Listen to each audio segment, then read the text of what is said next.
నమస్తే, welcome to news plus. Nepal సంక్షోభం ముగిసినట్టేనా? పాత పాలకులు రాజీనామాలతో ఆందోళనకారులు వెనక్కి తగ్గేనా? ఉద్యమం ముసుగులో అరాచక శక్తులు రెచ్చిపోతున్నారా?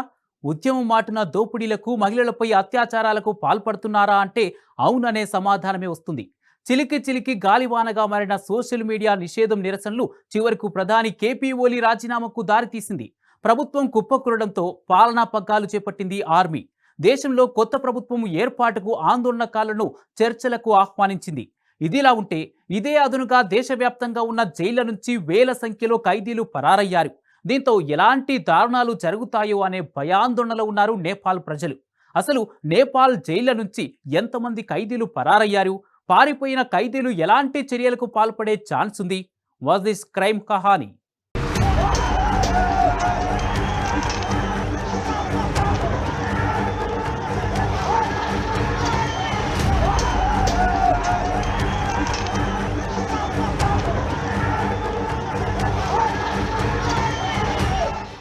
నేపాల్లో ఉద్రిక్త పరిస్థితులు సద్దుమణగలేదు. ప్రస్తుతం అక్కడ తీవ్ర ఉద్రిక్త పరిస్థితులు నెలకొని ఉన్నాయి.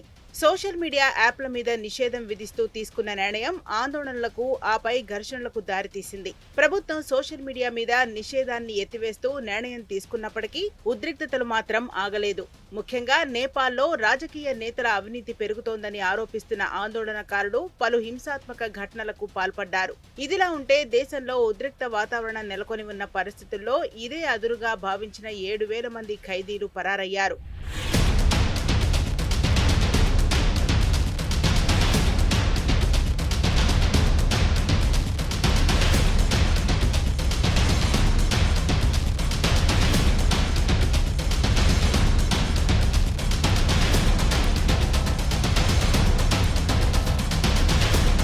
యువ ఆందోళనకారుల నిరసనలతో నేపాల్లో తీవ్ర ఉద్రిక్త పరిస్థితులు నెలకొని ఉన్నాయి. ఇదే అదునుగా దేశంలోని పలు జైళ్ల నుంచి ఖైదీలు తప్పించుకొని పారిపోయారు. సుమారు 7,000 మంది ఖైదీలు పరారైనట్టు తెలుస్తోంది.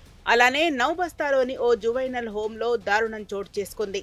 భద్రతా బలగాలతో చోటు చేసుకున్న ఘర్షణల్లో 5 మైనర్లు చనిపోయారు. వీరు సిబ్బంది నుంచి ఆయుధాలు లాక్కొని పారిపోయేందుకు ప్రయత్నించడంతో అడ్డుకోవాలని భావించిన సిబ్బంది కాల్పులు జరపడంతో 5 మైనర్లు చనిపోయారు.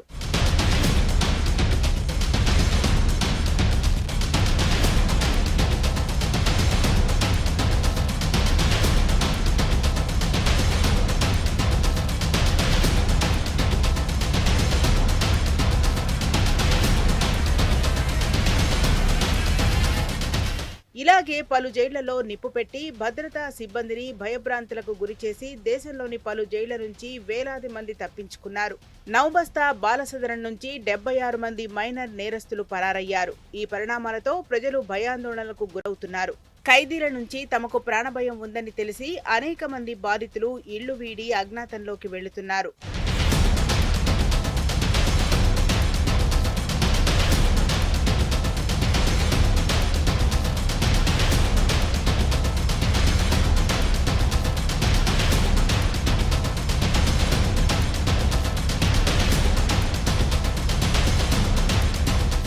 ఒకవైపు వీధుల్లో ఆందోళనలు, మరోవైపు జైళ్లలో ఖైదీల పరారీ, ఈ రెండూ కలిసి దేశవ్యాప్తంగా అశాంతి వాతావరణాన్ని మరింత పెంచాయి.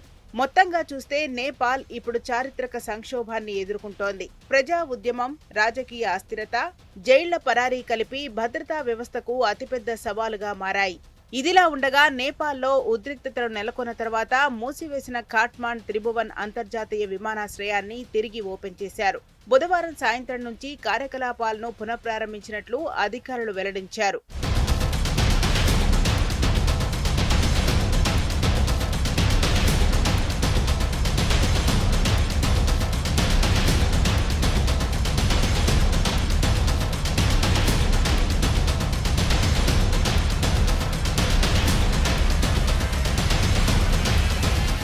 దేశంలో పరిస్థితులను అదుపులోకి తీసుకొచ్చేందుకు నేపాల్ ఆర్మీ ఇప్పటికే రంగంలోకి దిగిన విషయం తెలిసిందే.